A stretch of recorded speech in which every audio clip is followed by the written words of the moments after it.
Yesterday was a magnificent day for tennis here on CBS, and now it will be Yvonne Lendl against the top seed John McEnroe in the men's finals at the U.S. Open a little bit later this afternoon. Now, the last time they met in a Grand Slam tournament was in the French Open finals last spring. Lendl scored a stunning come-from-behind victory. And when these two super players take the court this afternoon, they will be coming off what is the greatest and most dramatic day of action in the history of that tournament. If you win here today, you can call yourself a champion. But the honor roll at the U.S. Open does not include this man, Yvonne Lendl. He burns with a desire to win the U.S. Open title, but to do it, he will have to beat John McEnroe, the three-time champion. The last time McEnroe won was 1981. He was matched against Bjorn Borg.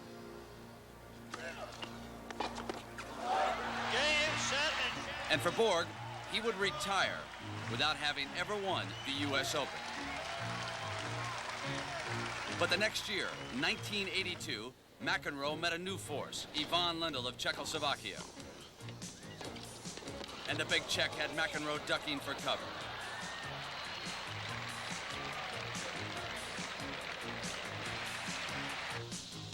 In straight sets, Lendl would end McEnroe's reign at the U.S. Open.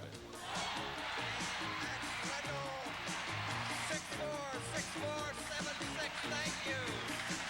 McEnroe is back. Last night, in a stirring 5-set, 3-hour and 45-minute drama, McEnroe eliminated the two-time defending champion, Jimmy Connors. He's won it 2 years in a row, and if he had won it a third year, that would have, I won it 3 years in a row myself, and he would have tied that. So I had a feeling that I was the only guy that's going to be able to stop it, so I had to take matters into my own hand. Lendl had to survive another titanic struggle to get into today's final. 5 sets, 2 tiebreakers, 3 hours, 39 minutes against 19-year-old Pat Cash of Australia. But in the end, the Czech prevailed with winners like that.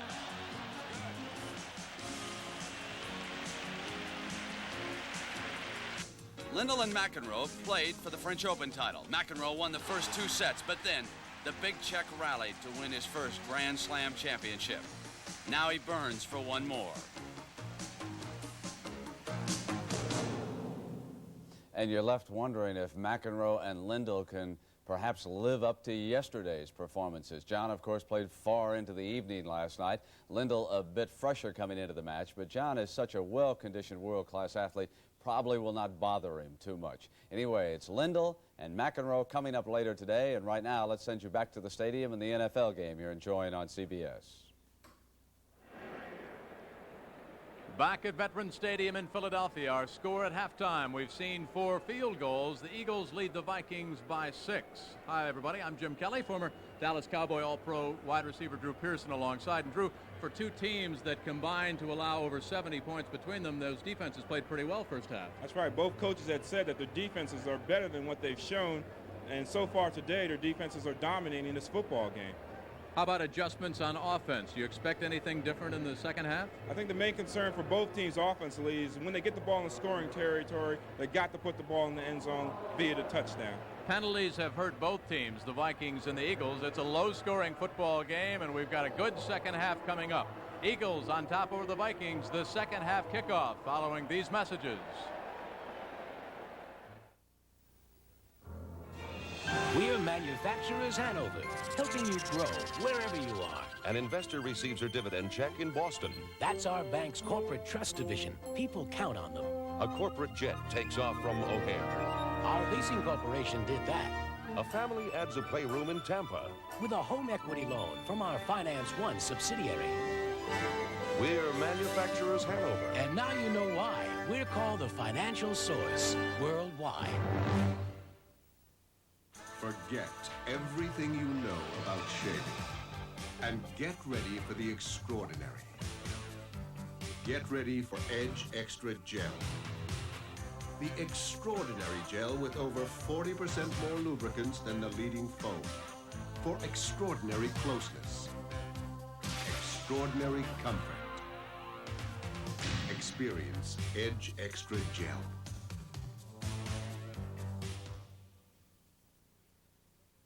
10 years ago, Federal Express changed the way America did business. I need it tomorrow, or it's all over. How did they do this? Listen, Bill. Now we're going to do it again. Tomorrow's not soon enough, Bill. I need it today. Seriously, Bill. Introducing Zap Mail, a copy of practically anything sent coast to coast in just 2 hours. Seriously. How did they do this? Federal Express introduces Zap Mail. It's absolutely positively incredible.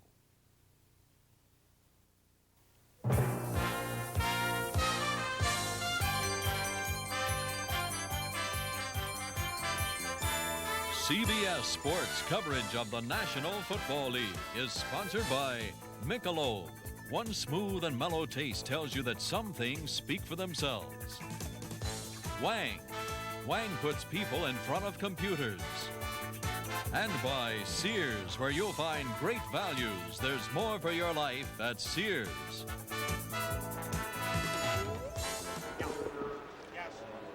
Along with Drew Pearson, I'm Jim Kelly, and welcome back to Veterans Stadium in Philadelphia. As we begin the third quarter, the Eagles and the Vikings still looking for that first victory of the young 1984 season. Both of them had rather rough outings in game number 1. San Diego stuck their helmets right in the Vikings midsection and came away with a very impressive victory. It was 42-13, and the Vikings really weren't in it from the opening gun. And then the Eagles fell behind big. Giants on top 28-27, a comeback that fell short. Philadelphia couldn't get the ball back after pulling to within 1 with 5.5 left to play. Rufus Bess at the 7-yard line. Dribbled the last one, gets this one cleanly, and is chopped down at the 24. Andre Waters on the tackle for Philadelphia. Let's take a look at those halftime statistics with Drew Pearson and find out who did what to whom. Well, you can see the Eagles are moving the ball pretty effective by their first down totals. They had 12-4 to Minnesota. The big stat there, of course, has to be the passing, though. Over 100 yards difference in the Eagles' favor, and that's rather surprising for a Tommy Kramer quarterback team. That's right. Well, they're showing some indecisiveness in their decisions to throw the football. Kramer looks very rusty back there, and the time of possession is very noticeable. The Eagles are dominated the first half as far as time of possession is concerned. Dwight Collins, the rookie from Pittsburgh, top of your screen. Sammy White to the near side, pitch back to Alfred Anderson. Anderson across the 30-yard line and fights up to the 32. Jerry Robinson, the veteran linebacker from UCLA, the first to get there. Alfred Anderson looks very impressive in his first start in National Football League, and he's getting some good blocking on that side of the line. He's carried the ball 6 times for 48 yards. Don't forget that Alfred Anderson, the Vikings' third-round draft choice there, the rookie, playing out of position. His normal position is fullback. Had to make the switch to halfback with the elbow injury to Darren Nelson. Second and a short one. Almost a free play. Kramer will go for the first down. Very close to first down yardage is Alfred Anderson. They ran it right up the middle. They wanted that first down right away. They didn't want to mess around and go for a bomb on 2nd and 1. And it's going to be close. I think it's going to be 3rd down here. They're going to bring it in for a measurement. Jim Tunney, the referee. Alfred Anderson, the running back out of Baylor, finished second on the Baylor Bears all-time rushing list behind Walter Abercrombie, who now, of course, runs for the Pittsburgh Steelers. Anderson hampered a bit with a wrist injury in a high school all-star game. Actually forced him to move from quarterback to running back as a freshman. Fate has a strange way of stepping in. That's right. We might see him throw a pass. I bet that wrist is fine now, and he might throw a pass this afternoon because they have been running him on the sweeps, and Philadelphia's cornerbacks have been coming up to try to force it. That is a first down, says Jim Tunney. It's only the 5th first down of the football game for the Vikings. Let's see if the Vikings can get on track, try to get some continuity within their offense. They haven't been able to put a drive together since early in the football game. Byron Darby moves into the right defensive end spot for the Eagles. The handoff, Allen Rice, the rookie from Baylor, sweeps the left side.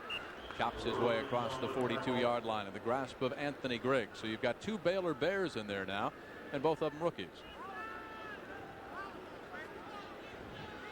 Here on the replay, we're isolating on Jerry Robinson. You can see him working across field, keeping his body low, keeping his shoulders upfield, following the play and smelling it out and getting in on the tackle. Jerry Robinson is more suited for the outside, but the Eagles have him playing inside. He tried to put on more weight. He's about 240 now, but it's still tough learning that inside linebacker position. 2nd down and 2. Kramer, inside handoff.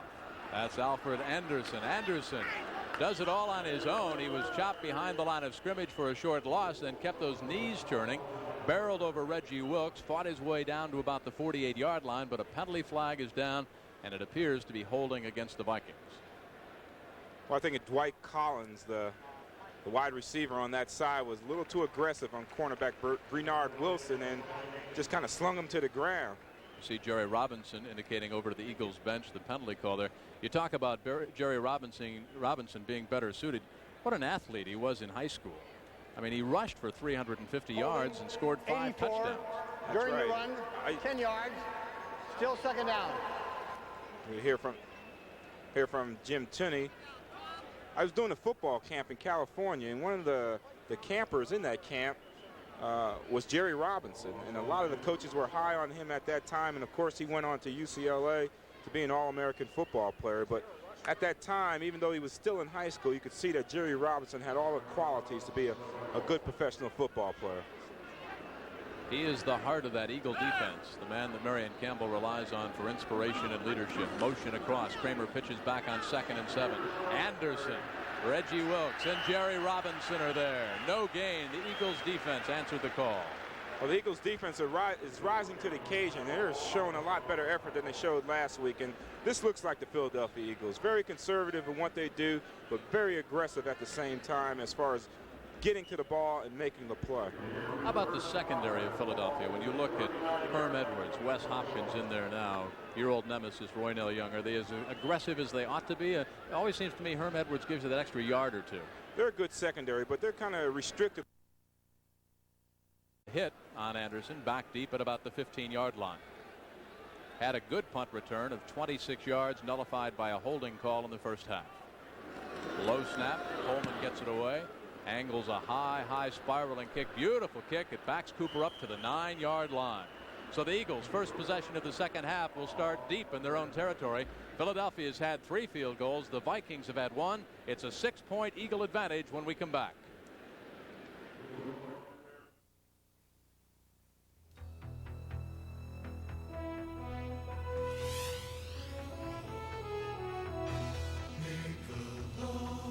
Something speak for themselves.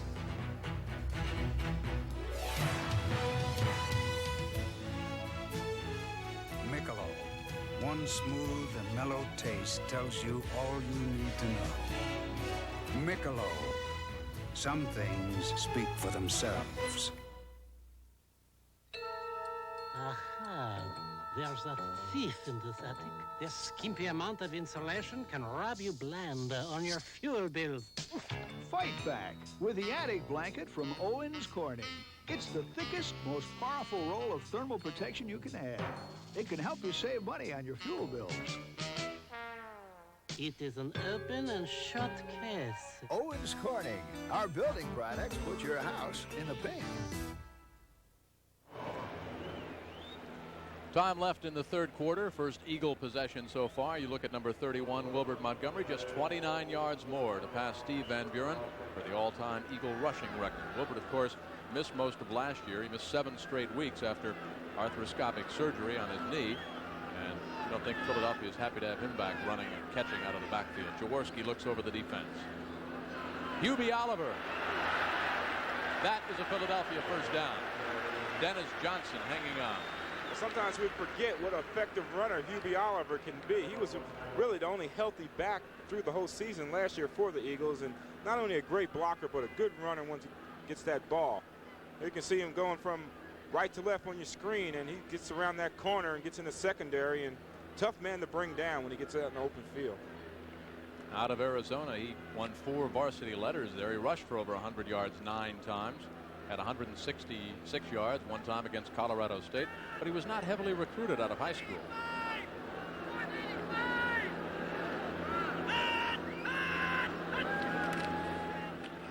Wilbert Montgomery. No blockers there, and great lateral pursuit by the Vikings that time. They chop him down. Scott Studwell, the first to get there. Yeah, but good penetration way before that by the Vikings to take out the interference for Montgomery. They took out the guard Ron Baker, who was pulling on the play, and that just kind of left Montgomery out there in the open. Studwell, who made the tackle, he told us last night at the hotel of the Vikings, he said, we've just got to get a lot more physical than we were against the San Diego Chargers, play with a little bit more aggressiveness. He wants to see the bodies flying around a little more. Well, I think they're doing that today. They're doing a good job. They're just giving away some big plays to the Eagles, and the Eagles have been very consistent in their drives. 2nd and 10, Jaworski, wide receivers to the left side. Hooper, Jackson, top of the screen. Wilbert Montgomery bangs to the 25. John Swain made the tackle. All right, Brent, let's check in and see what's going on with the Giants demolishing the Cowboys. That's exactly right, Jim. Demolishing is the proper verb. The Cowboys did get on the board with this play fake by Hogaboom.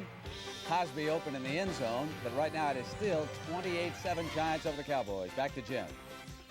What a shocker, Brent. And of course, the Cowboys and the Eagles, our featured game, second half of the doubleheader weekend next week here on CBS Sports. That should be it ended, as they say. It always is, right? You gotta, what'd you say the other day? We're walking around Veterans Stadium. You have to strap your helmet on twice when you get ready. That's right. Eagles and Cowboys can throw the records out the window. Jaworski on 3rd and 5. Will try to dive for it across the 30. That's a first down for Philadelphia. Robert Cobb out of Arizona, the man who was hanging on to Jaworski, and that brings the crowd to life. You know, when Ron Jaworski takes off and runs like that, it puts a lot of pressure on the defense. You're getting a good pass rush, and all these guys are thinking about is getting a quarterback. But when you're like 3rd and 5, it's a good idea to put that ball under your arm and take off with it. They needed 5, they got 8 out of the play.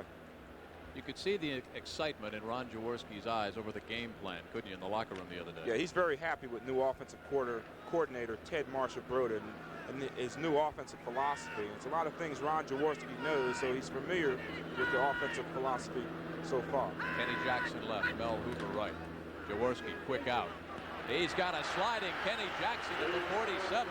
Willie Teal was there, but there's absolutely nothing a defensive corner can do on a pattern like that. Now the ball's thrown low and away, and Jackson made a heck of a catch. He showed you some of his athletic ability right there. And guess where Kenny Jackson's from? He's from South River, New Jersey, my hometown. Quarterback for the Redskins, what's his name, number 7? Joe Theismann is also from there. A lot of good athletes from South River, New Jersey.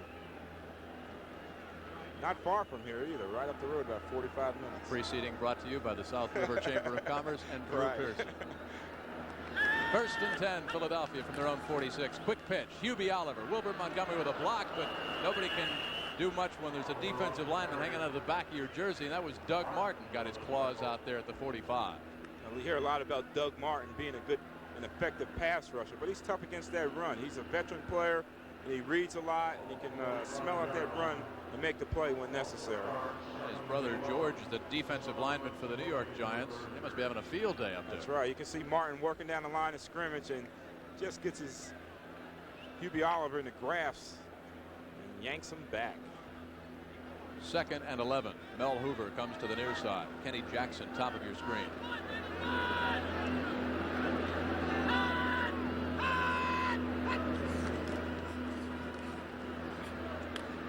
Kenny Jackson inside Viking territory down at the Minnesota 48-yard line.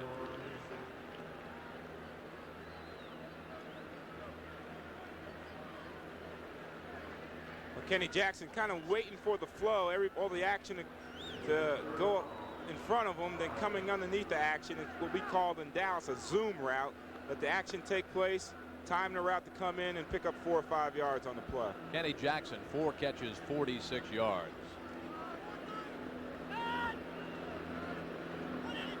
Slot formation left side, 3rd and 4. Jaworski from the shotgun. Hoover was open. Jaworski goes to the back. That's Andre Hardy. First down and more at the 38 of the Vikings.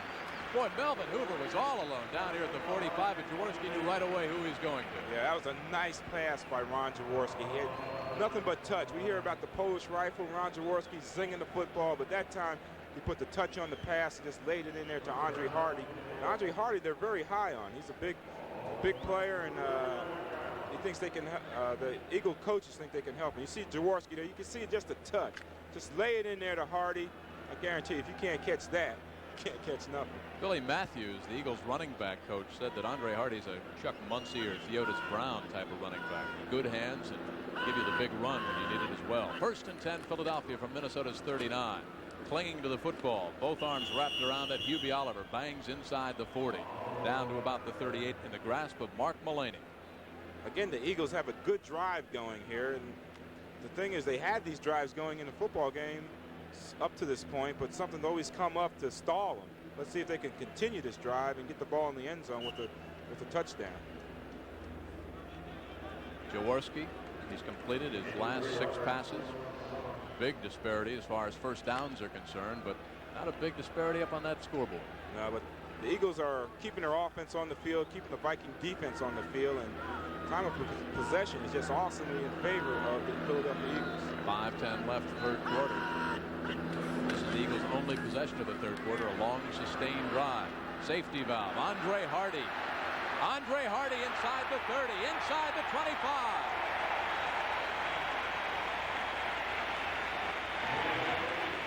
Big guy looks like a tight end running around out there.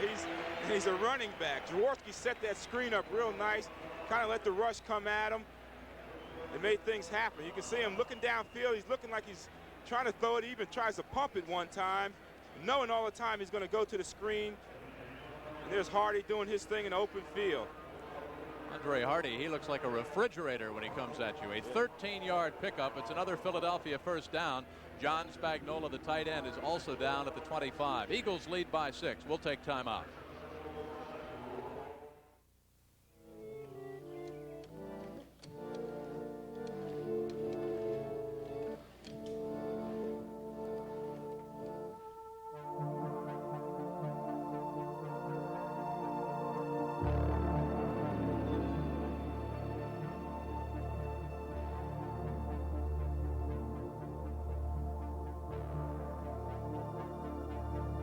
It can be intimidating to step up to a new technology. At Wang, we make computers not to intimidate, but to enhance one's performance. So when we put technology at your fingertips, it's not just the power, it's the glory.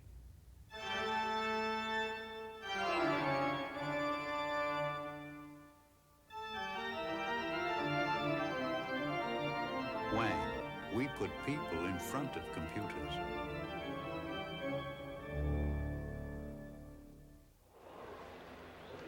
John Spagnuolo is down, and also down for the Minnesota Vikings, number 45, Tommy Hannon. But Tommy's going off, as Spagnuolo did, under his own power. There's a new tight end for Philadelphia. It's Vito Cabb, number 84, who's another former Penn State star in his 3rd year.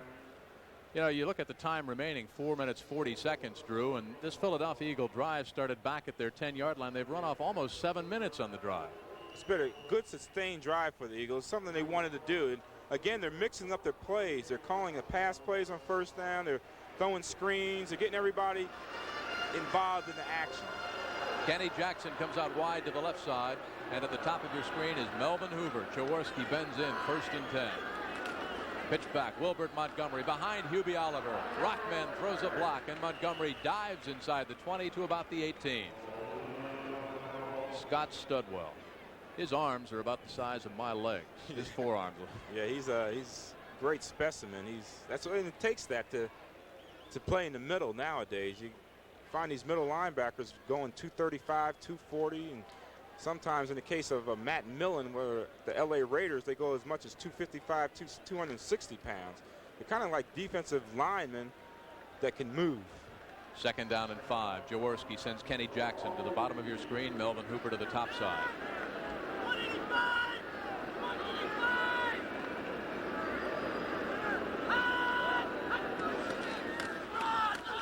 Wilbert Montgomery on a delay. Maybe gets back to the line of scrimmage. Nothing doing. Scott Studwell stayed at home, and Joey Browner came up. Browner seeing a lot of action in the 2nd half again. Carl Lee got the start, but the 1st-round draft pick out of USC has fought his way back in there. Had a good series in the 1st half, and I think Les Steckel said, we'll give you another shot. Well, he's going to get his shot here. I guarantee you, Joey Browner is going to take advantage of that shot. Joey Browner's brother, he has 5 brothers and 2 sisters, but one of his famous brothers is Ross Browner with the Cincinnati Bengals. But we're in a situation here, Jim, that the Eagles have been down here before.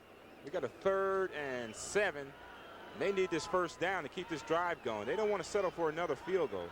2:48 left to go in the third quarter. You look at down and distance in the shotgun with Ron Jaworski. Low snap. Jaws picks it up off the carpet, airs it out, just releases the ball, incomplete in the end zone. Willie Teal on the coverage. Tony Woodruff was there, and how Jaworski even got the ball in the vicinity is a minor miracle. It's remarkable how he got that pass off.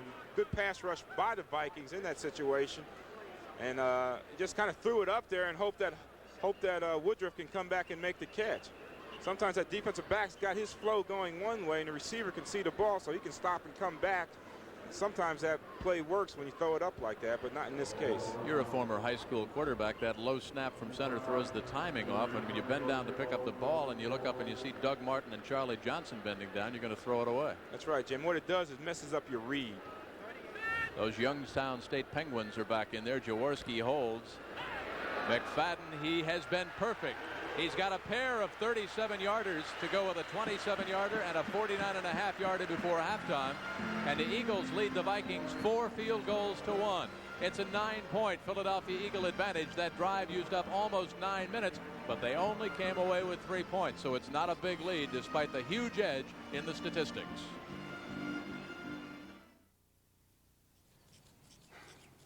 Now that I've got some money to invest, where am I going to find a good broker who'll care?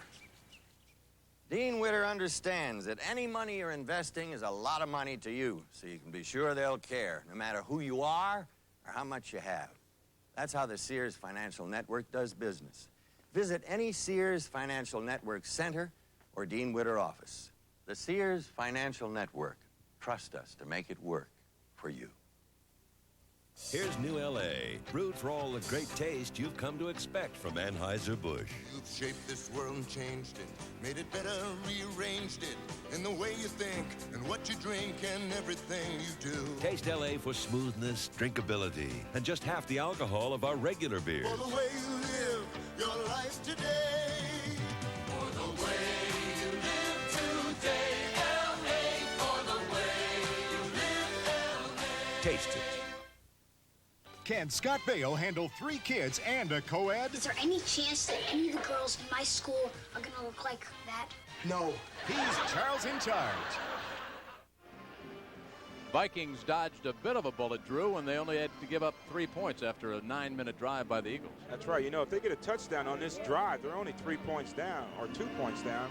They'll be right back in this football game. Rufus Best, Alfred Anderson are back deep. This is Rufus Best at the 10. Dodged one tackler at the 20, but nobody was there for support. And Andre Waters, who's been a great rookie on the specialty teams, down there quickly.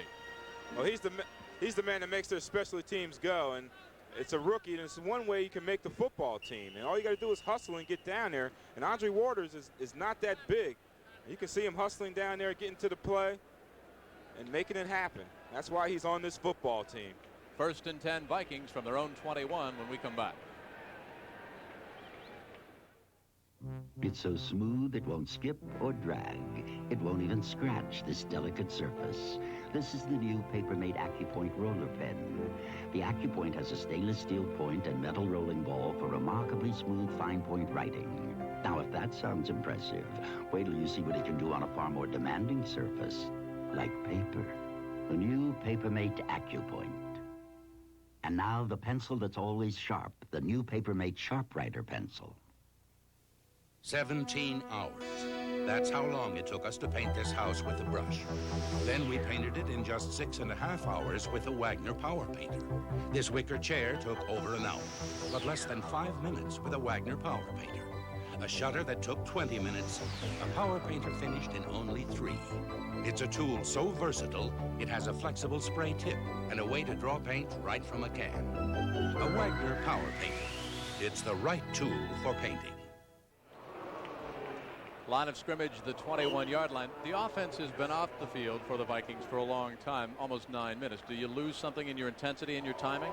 Yeah, you don't have the feel of the game. They're not getting anything going. They have no continuity in their offense, so therefore they don't have the feel of the game. They got to get something established now because their defense is getting tired. They've been on the field a long time. Tommy Kramer begins to work. Alfred Anderson looks to the left side, gets a block across the 20. Loose football, but it's out of bounds. Vikings at the 24. Joe L. Williams, the man who stripped Alfred Anderson of the football.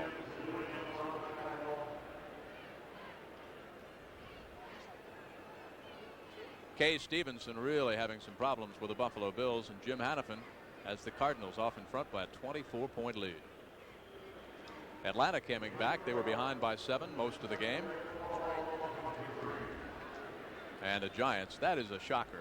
Can the Cowboys come back, though? That's the question. How many games did you play and you were ever behind by 21 points? Well, we played one game against the Redskins. We were behind 21-0 at halftime, but we ended up pulling that game out 28-21. So the Cowboys can do it. They have the offensive weapons to come back. Sammy White deployed wide to the left side. Dwight Collins, the rookie out of Pittsburgh, wide to the bottom of your screen. 2nd down and 8. Motion comes across. The rookie, Dwight Collins. Kramer, airborne. Pump fake, fires wide open. Sammy White, and what a collision at the 45 of Minnesota. Herm Edwards. Nice play by Herm Edwards. Just sitting in his own defense, reading the quarterback all the way. Quarterback releases the ball. He breaks on the ball, and excellent timing by Herm Edwards to break up the play. You can see on the left-hand side of your screen, Herm Edwards coming in the play. Receiver coming in. Herm Edwards knocking it away. Herm Edwards with a degree in criminal justice. He delivered the verdict. That's right. Guilty. Smart football player. Tough to beat. Studies his opponents, studies the films, charts them. 3rd and 8. Kramer. Minnesota 1 out of 8 on 3rd down conversion. Minnesota 2 out of 9. Wide open. Leo Lewis. 1st down, Vikings at their own 42. Big play. Elbert Fowles, a cousin of Wilbert Montgomery, in there on the tackle, but not after a 19-yard pickup. That's a big play for the Vikings. They needed somebody to take over, and Leo Lewis did it. You see from the end zone, the protection. Good protection this time for Tommy Kramer. He gets time to throw the football. Not setting up real strong. Again, he hasn't played that much, but he waits on Leo Lewis to come into the picture, and he just drills him with the pass. And Leo picks up the 1st down. 19-yard gain for Leo Lewis. Leo Lewis's father played with Bud Grant, the running back spot in Canada. Member of the Canadian Football League Hall of Fame. You know what Leo Lewis's hobby is? He collects matchbooks. Is that right? Kramer, 1st and 10. Wide open again at midfield. Mike Jones. Bumped out of bounds at the 49 of Philadelphia, and Herm Edwards was there. The Vikings now are trying to get something going. They are getting something going. And it's happening because they're throwing the football. They got to continue to throw the football. The running game, because of the offensive line, has had problems with injuries. And there's Coach Les Steckel on the sideline. He's got to be pleased with what's happening in this drive, but not with the way the score is. You see the headset worn by Les Steckel. The man he is talking to is sitting to the booth in our right. That is Jerry Burns, the offensive coordinator. You want some intense football coaches, take a gander over on your right side. That's right. They're grinding. 2nd and 3.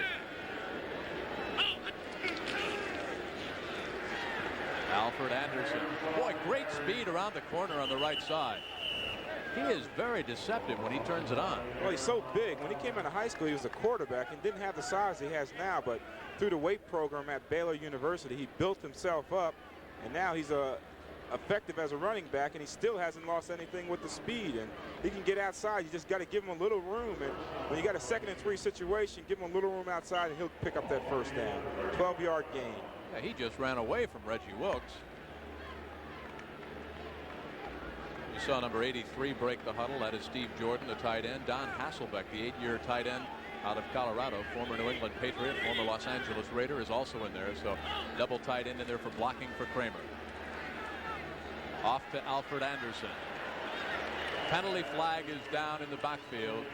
Bigfoot Harrison in the vicinity for Philadelphia. Ray Ellis came up to make the hit on Anderson. There's been quite a battle going on between Tim Irwin, 4th year out of Tennessee, the right tackle, and Dennis Bigfoot Harrison, big number 68 for Philadelphia. And I think we might have a holding call against the Vikes. Well, those are the types of things that takes the wind out of the team's sail. They're moving real well downfield, and this penalty is going to hurt them, put them in a tough situation. Holding 78. 10 yards, still 1st down. Don't forget, next Saturday, a big day here on CBS Sports at noon Eastern Time. Our 3rd season of NCAA college football kicks off with a game with the Washington Huskies, the Michigan Wolverines. Michigan coming off that upset over Miami yesterday, and of course Northwestern wiped out by Washington 26-0. Sports Saturday, of course, Thomas Hitman Hearns back in action, And it's the Woodward Futurity from Belmont out in New York, out on Long Island. Brent Musburger, Jimmy the Greek, Charles C. Canty, and Frank Wright. 1st and 20 after the holding call. Kramer incomplete at the 40-yard line, but penalty against the Philadelphia Eagles. Pass interference. Good call. Mike Malarkey out of Florida was there, and Bernard Wilson was picking his pocket. Yeah, Wilson was, he had his hands all over the receiver, and it was a good call by the official. Pass interference, defense, number 22, first down. Well, it's a costly call, too, Drew, because instead of 2nd down and long, it's an automatic 1st down. That's right. It's a big mismatch here. Bernard Wilson's about 180 pounds, and Malarkey's about 233. It's just makes that contact before the ball gets there. Wilson knew he was beat and went over the top. Steve Jordan, 83, Don Hasselbeck, 88, are the tight ends respectively now for the Vikings. What a different look this Minnesota team has from a year ago. Yeah, Dave Casper played tight end. A lot of old faces not there. Joe Sensor, of course, out. Their great tight end from nearby here at Westchester State. Mix up now. Tommy Kramer just shakes his head. You can see the frustration. Hasselbeck went in motion, and that might be the inexperience and the unfamiliarity with the system. In any event, the Vikings have got something going. They trail by 9. It's been a battle of field goal kickers, and so far Philadelphia's had the best of it. Okay, I'm changing the strategy. I just made a Michelob Light for the winners.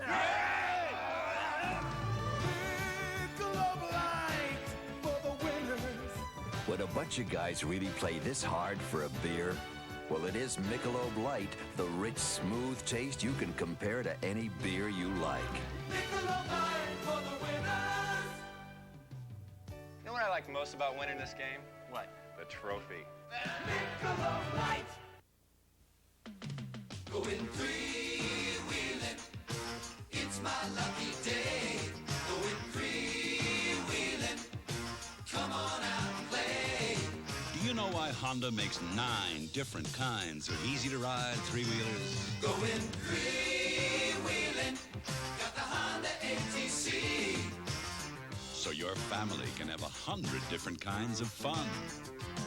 Going three-wheeling.